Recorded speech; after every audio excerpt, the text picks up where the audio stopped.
Pulivendula ZPTC ఎన్నికల్లో తమను ఏజెంట్లుగా కూర్చొనివ్వలేదని YCP మహిళా ఏజెంట్లు ఈసీకి ఫిర్యాదు చేశారు. ఉదయం పోలింగ్ బూత్ల్లోకి వెళ్లకుండా ఏజెంట్ ఫారాలు, ఐడీ కార్డులను టీడీపీ మూకలు లాగేసుకున్నారని వారు ఆరోపించారు. పోలింగ్ బూత్లను ఆక్రమించి పెద్ద ఎత్తున రీకింగ్ చేశారని ఫైర్ అయ్యారు. ఓటర్లను సైతం పోలింగ్ బూత్లోకి వెళ్లనివ్వకుండా టీడీపీ మూకలే ఓటు వేసుకున్నారని వారు మండిపడ్డారు.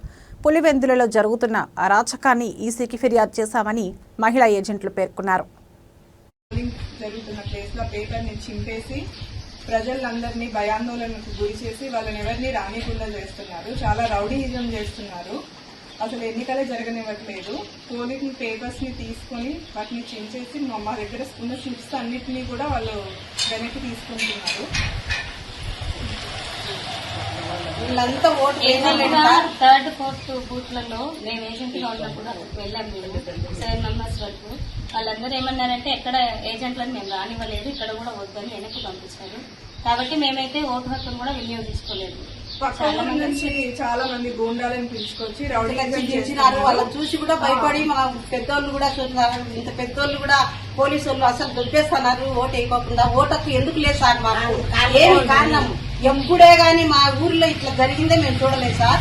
దయచేసి మళ్ళీ మాకు రీపోలింగ్ కావాలా సార్. ఖచ్చితంగా రీపోలింగ్ కావాలి. టీడీపీ వాళ్ళందరికీ పోలీసులే బాగా సపోర్ట్ చేస్తున్నారు. వాళ్ళు రానికుండా చేస్తున్నారు.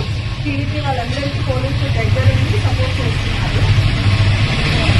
అందరినీ పక్కకు దొరికేస్తున్నారు సార్. ఓటు అయిపోయిన ప్రతి ఒక్కరిని చూడండి, మా చేతులు చూడండి, ఎక్కడైనా గుర్తులు ఉన్నాయో పైకెత్తండి, చేతులు పైకెత్తండి అందరూ. మాకు ఖచ్చితంగా ఓటకు కావాలి సార్. మేము జనాభా లెక్కలు ఉండాలంటే మాకు ఓటు వేయాలి సార్. మేము కావాలి సార్. మేము మాకు రీపోలింగ్ కావాలా? రీపోలింగ్ చేయాలి. మళ్ళీ మాకు ఎలక్షన్స్ జరగాలి. మేము ఓటు వేయాలి. మా హక్కును మేము వినియోగించుకోవాలి. ఇదైతే దౌర్జన్యం సార్. ఈ తప్ప మాత్రం ఈ ఎలక్షన్ లో దౌర్జన్యం సార్. ఇంతవరకు మా ఊళ్ళో ఇలాంటి అన్యాయం ఎప్పుడూ జరగలేదు. టీడీపీ ప్రభుత్వంలోనే ఇంత దారుణం చేస్తున్నారు. ప్రజల్ని కొడుతున్నారు. అనవసరంగా ఎవరు ఓటేసి పోయినా కానీ కొట్టడం, దబ్బడం ఇదంతా చాలా అత్యాగమాద్రింది సార్. దారుణం ఇది. ఎప్పుడే గానీ ఇట్లా మేము జరిగిందే చూడలే సార్.